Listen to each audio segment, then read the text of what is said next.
Dear students, मैं doctor Preeti Raina, assistant professor in tourism management, government college for women Faridabad से आप सभी का इस वीडियो लेक्चर सीरीज में स्वागत करती हूँ।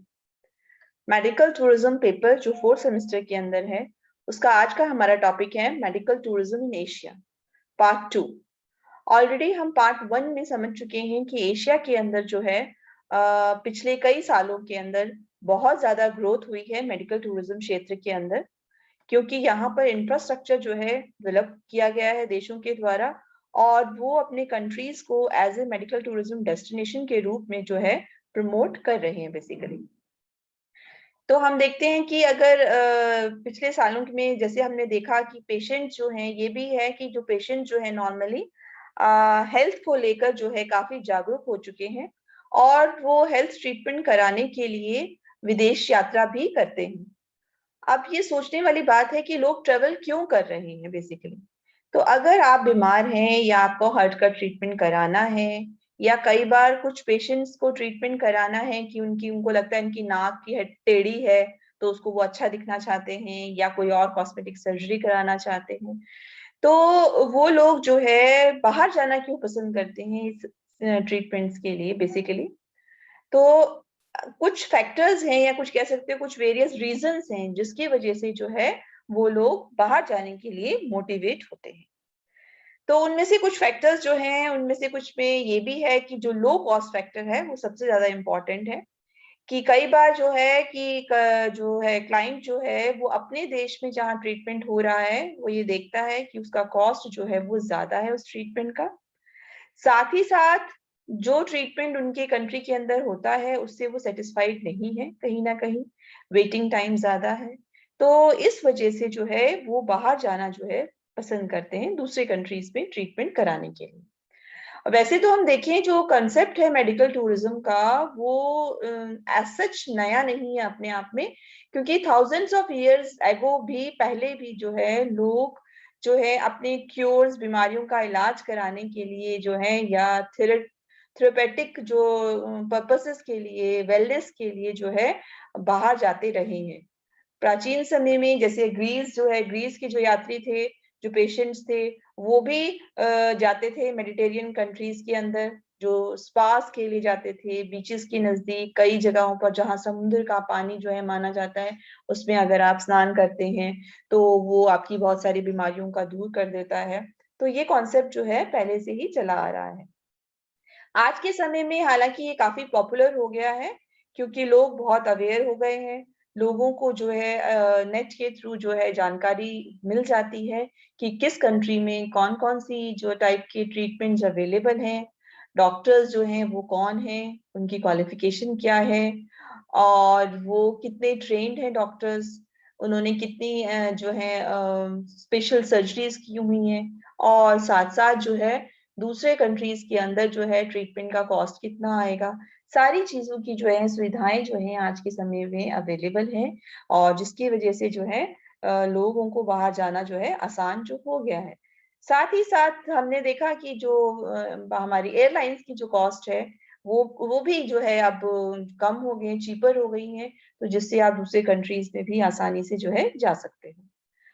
यूके में अगर हम देखें, अगर यूके के पेशेंट्स के बारे में सुनते हैं तो कई बार हमें पता चलता है कि वहां पर ट्रीटमेंट कराना जो है काफी कॉस्टलियर पड़ता है। और अगर वहां पर कोई ट्रीटमेंट करा रहा है, सपोज करो उसको जो है बाईपास सर्जरी करानी है, तो उसको $38,000 जो है पे करने हैं।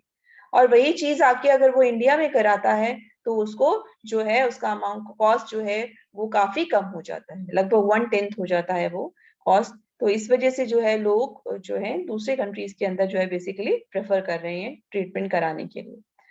तो हम ये देखते हैं कि साथ ही साथ जो हमारे एशियन कंट्रीज हैं उनमें अगर हम इंडिया की भी बात करें, तो ना सिर्फ एलोपैथिक ट्रीटमेंट बल्कि जो ऑल्टरनेटिव मेडिसिन जो हैं वो भी अवेलेबल हैं, थेरेपीज जो हैं अवेलेबल हैं। जैसे हमारा आयुर्वेदा है, एक्यूपंक्चर है, होम्योपैथी है, नेचुरोपैथी है, ठीक है, योगा है, बहुत सारी और चीजें हैं। तो ये सब चीजों का बेनिफिट जो है हमें इन कंट्रीज में मिल जाता है। साथ ही साथ कंट्रीज जैसे कि चाइना और इंडिया जो है वो ऑल्टरनेटिव मेडिसिन को भी प्रमोट कर रहे हैं पेशेंट की कंप्लीट रिकवरी के लिए, दैट इज बेसिकली होलिस्टिक जो है ट्रीटमेंट के लिए, कि अगर पेशेंट इन कंट्रीज में अपनी सर्जरी कराने के लिए आता है तो ना सिर्फ उसकी सर्जरी की जाती है बल्कि उसके बाद उसको पूरी तरह से शारीरिक रूप से मानसिक रूप से स्वस्थ करने के लिए जो है डिफरेंट जो अल्टरनेटिव फॉर्म्स है मेडिसिन की वो उनको भी अवेल जो है वो कर सकता है। और उसके लिए जो है इंडिया में even as a tourist place जो है डेस्टिनेशन जो है वो है, तो बहुत ही आपको जो नेचुरल ब्यूटी जो है वो भी देखने को मिलती है, साथ साथ आप अपना ट्रीटमेंट भी करा सकते हैं। कंट्रीज जैसे Thailand, Singapore, India, Philippines, south Korea और मलेशिया, ये लगभग हम देखते हैं हर साल जो है यहाँ पर 1.3 मिलियन और इससे भी कहीं अधिक जो लोग हैं वो मेडिकल ट्रीटमेंट कराने के लिए आते हैं।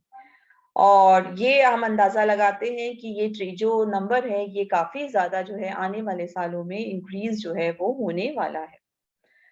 और इवन इन कंट्रीज में जैसे हम बात कर रहे थे थाईलैंड की, तो ये भी मेडिकल टूरिस्ट डेस्टिनेशन के रूप में सबसे आगे उभर कर आ रहा है। बहुत सारे हॉस्पिटल्स हैं यहाँ पर और क्लिनिक्स हैं यहाँ पर जहाँ पर जो है एक अच्छे स्टैंडर्ड की जो ट्रीटमेंट जो है वो दी जाती है। तो इसी सिलसिले में हम इनको अब डेस्टिनेशन वाइज करते हैं कि जो एशिया की जो टॉप 5 मेडिकल टूरिज्म डेस्टिनेशंस हैं उनकी हम बात करें तो वो कौन कौन सी हैं। Thailand, India, Singapore, South Korea and Malaysia, ये सभी कंट्रीज जो हैं as a medical tourism destination के रूप में आगे जो है बेसिकली आ रहे हैं। आप थोड़ा सा इनको डिटेल में पढ़ते हैं। फर्स्ट है आपका थाईलैंड। तो जो है हम देखते हैं कि थाईलैंड को नॉर्मली हम जो है अब तक समझते थे कि वो अगर आपको रिलैक्स करना है सन के अंदर जाकर तो थाईलैंड जो है आपकी एक बेस्ट डेस्टिनेशन है आपकी ट्रेवलिंग के लिए, बीचेस के लिए जो है। और बट अब जो है टाइम के साथ साथ ये एक लीडिंग मेडिकल टूरिज्म डेस्टिनेशन के रूप में सामने आ रही है एशिया के अंदर। ऑफिशियल स्टेटमेंट कहती है कि लगभग 1 मिलियन से ज्यादा लोग जो है हर साल ट्रीटमेंट कराने के लिए थाईलैंड में आते हैं। तो इससे हमें पता चलता है कि as a medical tourism destination जो है थाईलैंड काफी जो है ग्रोथ जो है वो शो कर रहा है बेसिकली। थाईलैंड का जो मेडिकल टूरिज्म में जो इतना इंक्रीज आया है या ग्रोथ आया है बेसिकली उसका रीजन ये है कि वहाँ की जो गवर्नमेंट है वो काफी ज्यादा इंटरेस्ट ले रही है। और साथ साथ जो हॉस्पिटल्स हैं वहाँ के दे आर एक्रेडिटेड, जो JCI एक्रेडिशन होता है उनका, और वो जिसमें ये चेक किया जाता है कि वो इंटरनेशनल स्टैंडर्ड के अकॉर्डिंगली उनकी सारी जो सर्विसेज हैं, इक्विपमेंट्स हैं या डॉक्टर्स हैं वो होने चाहिए। तो ये सारी चीजें वहां पर हैं। और पेशेंट्स जो हैं क्योंकि बेसिकली अपनी सेफ्टी के बारे में जो उनका कंसर्न होता है तो उसको ध्यान में रखते हुए यहाँ प्रोफेशनल जो हैं वो अवेलेबल हैं। और इसलिए जो पेशेंट दूसरे कंट्रीज से हैं वो यहाँ पर आकर चूज कर सकते हैं। यहाँ पर लगभग 33 क्लिनिक और हॉस्पिटल्स हैं जो कि इस कंट्री के अंदर JCI अप्रूव्ड हैं। तो कोई भी पर्सन जो दूसरे कंट्री से आ रहा है अपना ट्रीटमेंट कराने के लिए वो यहाँ पर आकर इनमें से किसी भी क्लिनिक्स को जो है कांटेक्ट करके अपना ट्रीटमेंट जो है वो करवा सकता है बेसिकली। इसी तरह से वर्ल्ड हेल्थ ऑर्गेनाइजेशन जो है वो ये मानती है कि थाईलैंड जो है हेल्थ केयर फैसिलिटीज में वर्ल्ड क्लास है, यानी उसको ए डिस्टिंक्शन दिया गया है कि सबसे बेहतरीन जो है सर्विसेज जो हैं वो थाईलैंड में अवेलेबल हैं। और सेफ्टी कॉन्शियस जो भी पेशेंट्स हैं जो ये जानते हैं मतलब कि यात्रा करने से पहले सोचते हैं कि अपनी सेफ्टी के बारे में ज्यादा जो है, तो वो बेफिक्र होके जो है वो थाईलैंड जा सकते हैं अपने ट्रीटमेंट्स को कराने के लिए। और बैंकॉक में जो है जो स्पेशलाइजेशन है जो सर टाइप की जो ट्रीटमेंट्स का है वो है ऑर्थोपेडिक। ऑर्थोपेडिक हो गई आपकी जो बोन से रिलेटेड होती है, हड्डियों से रिलेटेड होती है। इसी तरह से स्पाइन ट्रीटमेंट आपकी रीढ़ की हड्डी का जो ट्रीटमेंट है। साथ ही पेडियाट्रिक आपकी जो बच्चों से रिलेटेड है, हैंड है, माइक्रो सर्जरी है, फुट एंड एंकल पैरों से रिलेटेड। या आपकी स्पोर्ट मेडिसिन, ये आर्थोप्लास्टी, स्पाइनल सर्जरी और साथ में डेंटिस्ट्री, ये सभी टाइप की जो है आप देखते हो कि बहुत अच्छी जो है ट्रीटमेंट जो है वो थाईलैंड के अंदर बेसिकली अवेलेबल है।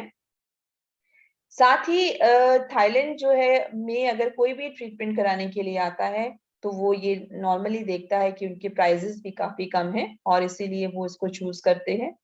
प्राइस सपोज करो हिप रिप्लेसमेंट किसी को कराना है, सर्जरी करानी है बैंकॉक में, तो हम देखते हैं कि हाफ कॉस्ट लगती है as compare to United states.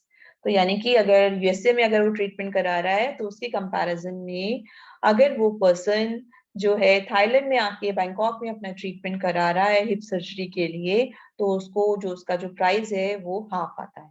ठीक है। सो इसी तरह से और भी सभी प्रोसीजर्स जो हैं उनके प्राइजेस जो हैं काफी कम है। तो इसलिए जो है थाईलैंड जो है आप आराम से जा सकते हैं और ट्रीटमेंट जो है वो बेसिकली लोग करा सकते हैं। चलिए अब नेक्स्ट डेस्टिनेशन है हमारा इंडिया। तो सिंगापुर, थाईलैंड और इंडिया अगर हम देखें तो 90% जो एशिया का मेडिकल टूरिज्म इंडस्ट्री है एशिया की, उसका 90% शेयर जो है वो सिंगापुर, थाईलैंड और इंडिया के पास है। यानी कि ये तीन कंट्री जो है उसका 90% हिस्सा बनाते हैं जितना मेडिकल टूरिज्म होता है। तो these are the big three. और इंडिया को भी जो है फॉरेन सपोर्ट मिला हुआ है और इन्वेस्टमेंट्स जो है करते हैं बाहर के कंट्रीज वाले, जो हॉस्पिटल्स और इंफ्रास्ट्रक्चर प्रोवाइड की गई है। साथ ही साथ जो प्राइवेट हेल्थ केयर सिस्टम है उसका बहुत बड़ा योगदान है। जो हॉस्पिटल्स हैं यहाँ पर वो मेडिकल टूरिस्ट को जो है जो आप कह सकते हो स्टैंडर्डाइज जो है वो सर्विसेज देते हैं। तो यहाँ के जो आप इक्विपमेंट जो हैं जो अवेलेबल हैं वो भी इंटरनेशनल स्टैंडर्ड्स के हैं। जो सभी जेसीआई एक्रेडिटेड जो हॉस्पिटल्स हैं उनके अंदर की जो सर्विसेज आपको मिलेंगी वो सभी इंटरनेशनल स्टैंडर्ड्स की अवेलेबल हैं। साथ ही साथ कुछ एक्सपर्ट्स का कहना है कि आने वाले फ्यूचर के अंदर इंडिया जो है एक लीडर के रूप में उभरेगा मेडिकल टूरिज्म के अंदर, एशिया के अंदर हम बात करें तो। और मोस्टली जो है इसका रीजन ये है क्योंकि इसकी कॉस्ट इफेक्टिवनेस और केयर। जो हमारे देश के अंदर जो टूरिस्ट आते हैं, जो मेडिकल टूरिस्ट आते हैं, यानी कि जो पेशेंट्स आते हैं, उनका देखभाल जो है वो बहुत अच्छी तरह से की जाती है और उनकी ट्रीटमेंट के ऊपर जो खर्च आता है वो उनके कंपैरिजन कंट्रीज के कंपैरिजन में काफी कम होता है। इसी तरह से जो आपकी हम थाईलैंड है, थाईलैंड की कंपैरिजन में भी यहाँ की जो खर्च है वो काफी कम है। लगभग आप मान सकते हो $2000 लेस होगा थाईलैंड के कंपैरिजन के अंदर।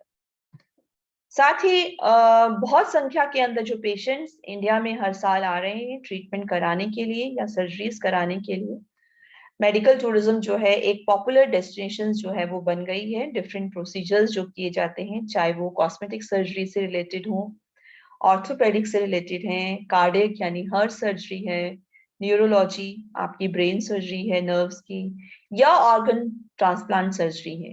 कई बार जो है पेशेंट ऑर्गन ट्रांसप्लांट कराने के लिए भी आता है, आपको लिवर जो है ट्रांसप्लांट कराना है, हार्ट कराना है, या और भी बहुत सारे ऑर्गन्स को अगर ट्रांसप्लांटेशन करानी है तो उन सर्जरीज के लिए भी जो है पेशेंट्स इंडिया आते हैं।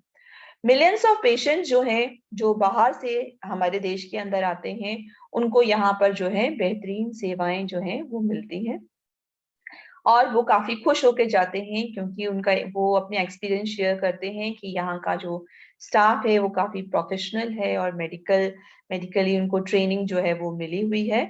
और इस तरह से जो है वो अपनी ट्रीटमेंट की जो सफलता की जो वो कहानी है वो अपने देश में भी जाकर सुनाते हैं। तो इंडिया के अंदर खास बात ये है कि इंडिया सिर्फ ना सिर्फ जो है सर्जरी करता है पेशेंट्स की, बल्कि उनकी पूर्ण रूप से जो है देख रेख भी करता है। तो इंडिया के अंदर जो ट्रेडिशनल हेल्थ प्रैक्टिसेस जो हैं चली आ रही हैं हजारों सालों से, जैसे हमारा आयुर्वेदा है, योगा है, यूनानी, सिद्धा या होम्योपैथी जो है, ये भी आज के समय में जो है इनको बहुत ज्यादा प्रमोट किया जा रहा है और टूरिस्ट जो है इनको भी अवेल करना चाहते हैं। तो आयुर्वेदा जो है वो प्राचीन समय से ही हिंदू सिस्टम का एक हिस्सा रही है। जो मेडिसिन सिस्टम रहा है इंडिया के अंदर, माना जाता है कि हमारी बॉडी के बैलेंस को बनाने के लिए, यानी कि बॉडी के संतुलन को बनाने के लिए जो है इसका इस्तेमाल जो है किया जाता है। बॉडी अगर हमारी संतुलित है तो बीमारियां भी हमें कम होंगी।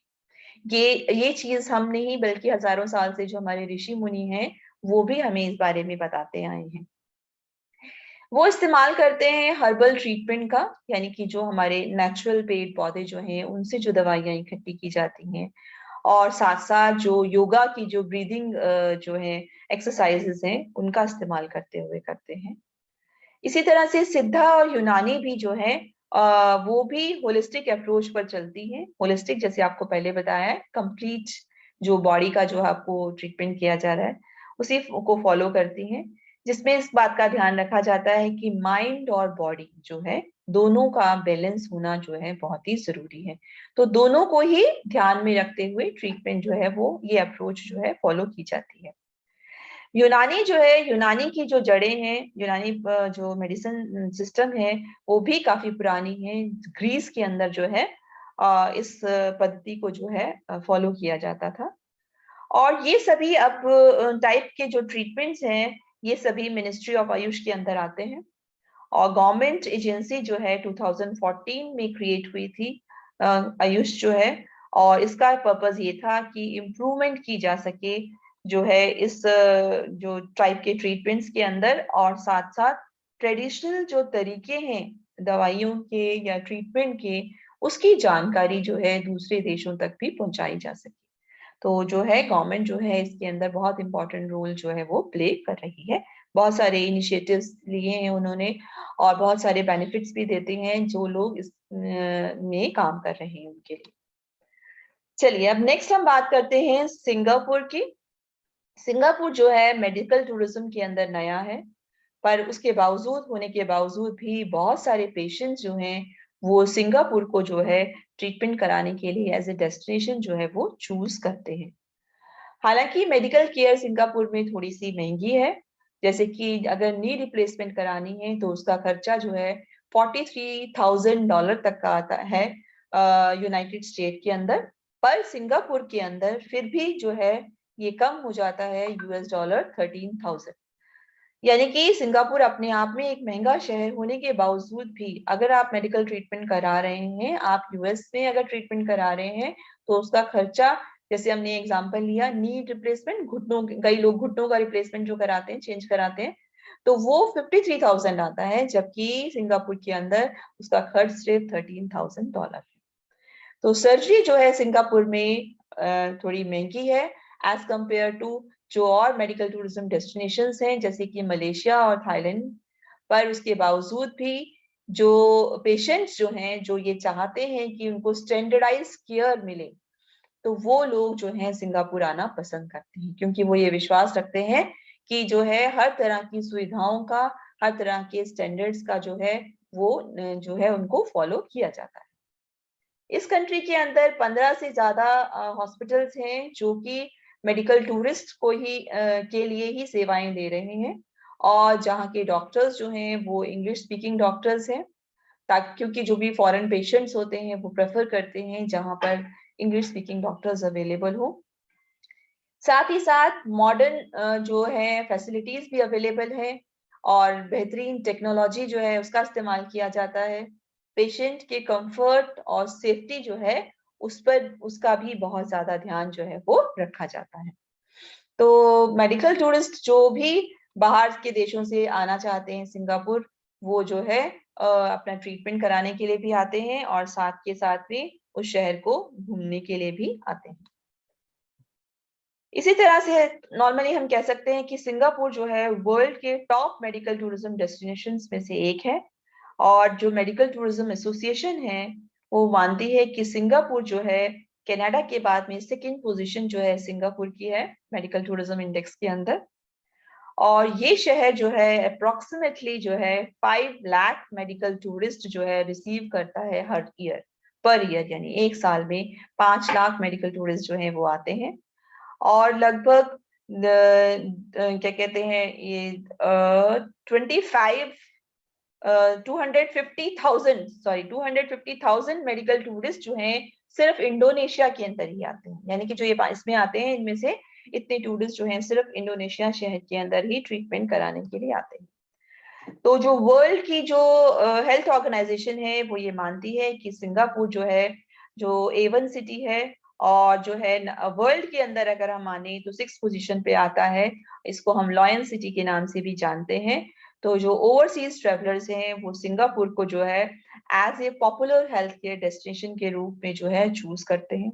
इसके कई कारण भी हैं कि लोग सिंगापुर आना क्यों पसंद करते हैं, जिनमें से एक है कि यहाँ के जो डॉक्टर्स हैं वो उनकी जो सर्विसेज हैं दैट इज आउटस्टैंडिंग, यानी कि एक्सीलेंट सर्विसेज हैं, और इंटरनेशनल ट्रेनिंग उन्होंने ली है, उनका वर्क एक्सपीरियंस बहुत अच्छा है।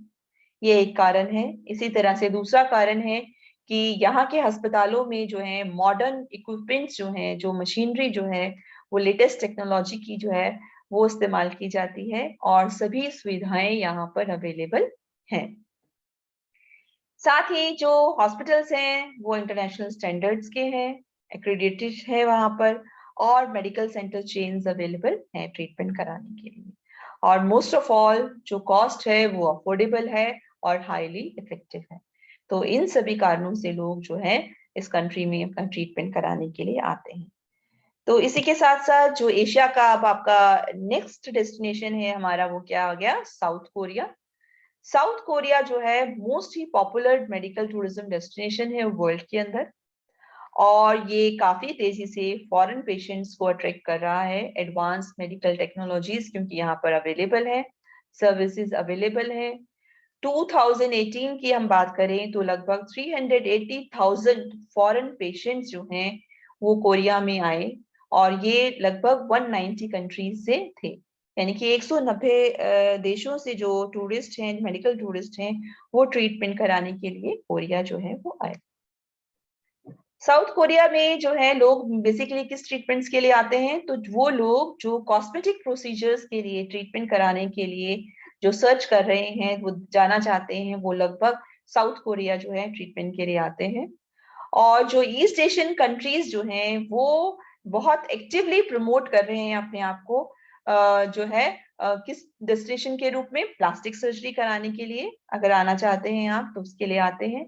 साथ ही साथ जो है एक ऑपरेशनल टेक्निक जो है उसको जो है शुरू किया गया है, जिसका नाम दिया गया है टिप प्लास्टिक, जिसके अंदर बेसिकली जो पेशेंट की जो नोज होती है उसको सर्जिकली जो है उसको नोज का जो है उसकी टिप जो है उसको सही किया जाता है। नाक की जो सर्जरी है बेसिकली वो यहाँ पर साउथ कोरिया में की जाती है। इसके अलावा जो गवर्नमेंट है साउथ कोरिया की वो काफी खुश है क्योंकि वो मेडिकल टूरिज्म को प्रमोट कर रही है, और साउथ कोरिया को as a international health care centre के रूप में जो है प्रमोट कर रही है टूरिस्ट के लिए, और क्योंकि वो ये चाहते हैं कि ज्यादा से ज्यादा जो है मेडिकल टूरिस्ट जो हैं वो साउथ कोरिया आए ट्रीटमेंट्स जो है वो बेसिकली कराने के लिए। इसके साथ साथ जो है आपका बेसिकली साउथ कोरिया के अंदर जो है लोग प्रमोट कर रहे हैं, और एक रोबोटिक सर्जरी और जो है उसका इस्तेमाल भी जो है वो किया जा रहा है, रोबोट्स के थ्रू जो है सर्जरी की जा रही है। इसके बाद हमारी नेक्स्ट डेस्टिनेशन आती है मलेशिया। मलेशिया जो है ये भी एक उभरती हुई डेस्टिनेशन है मेडिकल टूरिज्म से रिलेटेड। मलेशिया जो है स्पेशली जो है ईस्ट और वेस्ट टाइप की जो है मेडिसिन, दोनों तरह की टाइप की मेडिसिन जो हैं अवेलेबल हैं पेशेंट्स के लिए यहाँ पर स्पेशली, और अल्टरनेटिव क्लिनिक्स भी अवेलेबल हैं जो कि इंटरनेशनल विजिटर्स के अकॉर्डिंगली डिजाइन किए गए हैं, क्योंकि इंटरनेशनल जो टूरिस्ट जो अलग अलग देशों से आ रहे हैं वो जैसी उनकी एक्सपेक्टेशंस हैं उनके अकॉर्डिंगली डिफरेंट क्लिनिक्स जो हैं वो डिजाइन किए गए हैं। साथ ही क्वालिफाइड हेल्थ केयर प्रोफेशनल्स यहाँ पर अवेलेबल हैं जो कि एक्यूपंक्चर, हर्बोलॉजी और दूसरी तरह की जो ट्रेडिशनल चाइनीज और साउथ ईस्ट एशियन मेडिसिन हैं उसकी जो ट्रीटमेंट्स हैं वो उनको देते हैं ट्रीटमेंट करने के, क्योंकि यहाँ पर मेनली जो है इसकी खास बात है क्योंकि जो ट्रेडिशनल तरीका है उनका जो मेडिसिन का जो है वो आपको यहाँ पर जो है वो अवेलेबल हो जाता है। साथ ही साथ जो नंबर ऑफ मेडिकल टूरिस्ट जो मलेशिया के अंदर आए वो 2010 के बाद से उनकी संख्या जो है डबल हो चुकी है। और क्योंकि यहाँ पर जो कंट्री की जो कॉस्ट है, कॉस्ट ऑफ केयर जो अवेलेबल है वो काफी कम है, और साथ में वेल ट्रेन जो है और इंटरनेशनल जो स्टाफ है वो यहाँ पर अवेलेबल है, ये इसकी खास बात है। नेबरिंग कंट्रीज जैसे कि सिंगापुर है, जहाँ पर काफी इंग्लिश स्पीकिंग जो है आपके स्टाफ अवेलेबल होता है, उसी तरह से दूसरी भाषाओं की जो स्टाफ जो है वो भी अवेलेबल है। और एक और खास चीज है, मलेशिया के जो फिजिशियंस और सर्जन्स जो हैं उनको मुस्लिम कस्टम्स के बारे में भी जानकारी है। तो उससे उससे क्या है कि मलेशिया जो है अपने आप को जो है as a health care experience के रूप में जो है अवेलेबल कराता है, और ज्यादा का मात्रा के अंदर, या मतलब हम कह सकते हैं नंबर ऑफ पीपल जो मुस्लिम कंट्रीज से हैं वो ट्रीटमेंट कराने के लिए यहाँ पर आते हैं। मलेशिया के अंदर रूटीन चेकअप, स्क्रीनिंग कराने के लिए, या साथ साथ जो है डिफरेंट टाइप की सर्जरीज कराने के लिए जो है लोग आ रहे हैं। और स्पेशल चीज ये है कि मलेशिया के अंदर जो ट्रीटमेंट है वो सिंगापुर और थाईलैंड के कंपैरिजन में जो है काफी जो है वो सस्ता है। तो इस तरह से अगर कोई भी पर्सन जो है ट्रीटमेंट कराने के लिए अगर जा रहा है तो वो इनमें से किसी भी एशियन कंट्रीज में जाना प्रेफर करता है एज कंपेयर टू यूएस या यूके के कंपैरिजन में। तो ये एशियन कंट्रीज ना सिर्फ टूरिस्ट को एज ए लेजर टूरिस्ट या बिजनेस के पर्पज से बिजनेस टूरिस्ट को अट्रैक्ट करते हैं, बल्कि मेडिकल टूरिज्म के रूप के टूरिस्ट को भी जो है काफी मात्रा में अट्रैक्ट कर रही है। आपके आगे फर्दर इसको और डिटेल में स्टडी करने के लिए या कुछ पॉइंट्स को क्लियर करने के लिए यहाँ रेफरेंसेस जो हैं वो दिए गए हैं डिफरेंट साइट्स के। आप यहाँ पर जाकर इनको सर्च करके और अपने लिए नोट्स जो हैं वो बना सकते हैं। तो आई होप आप लोगों को अब ये क्लियर हो गया होगा मेडिकल टूरिज्म जो है इन एशियन कंट्रीज में। मेन बात याद करने वाली बात ये है कि एशिया के कंट्रीज में जो है मेडिकल टूरिज्म जो ग्रो हो रहा है उसके रीजंस क्या हैं। सबसे इम्पोर्टेंट, जो कॉस्ट ऑफ ट्रीटमेंट है वो कम है। सेकंड, प्रोफेशनल और क्वालिफाइड स्टाफ अवेलेबल है। और तीसरी बात कि जो वेटिंग टाइम है जो सबसे इम्पोर्टेंट है वो कम है। बाहर के कंट्रीज में जहां आपको 2 महीने, 4 महीने, 6 महीने वेट करना पड़ता है, वो आपको यहाँ पर नहीं करना पड़ता। ठीक है। इसके अलावा ऑल्टरनेटिव फॉर्म्स ऑफ ट्रीटमेंट जो है वो भी अवेलेबल है। और आपका जो रहने का या जो बाय एयर का जो कॉस्ट आता है और ट्रीटमेंट का कॉस्ट आता है, वो सबका टोटल भी यूएस या यूके के ट्रीटमेंट से जो है वो कम पड़ता है। तो यही मेन कारण है कि जो है इस हम देख रहे हैं कि पिछले कुछ सालों के अंदर एशिया जो है basically as a medical tourism destination के रूप में जो है आगे आ रहा है। आई होप अब आपको क्लियर है। So happy learning and keep learning.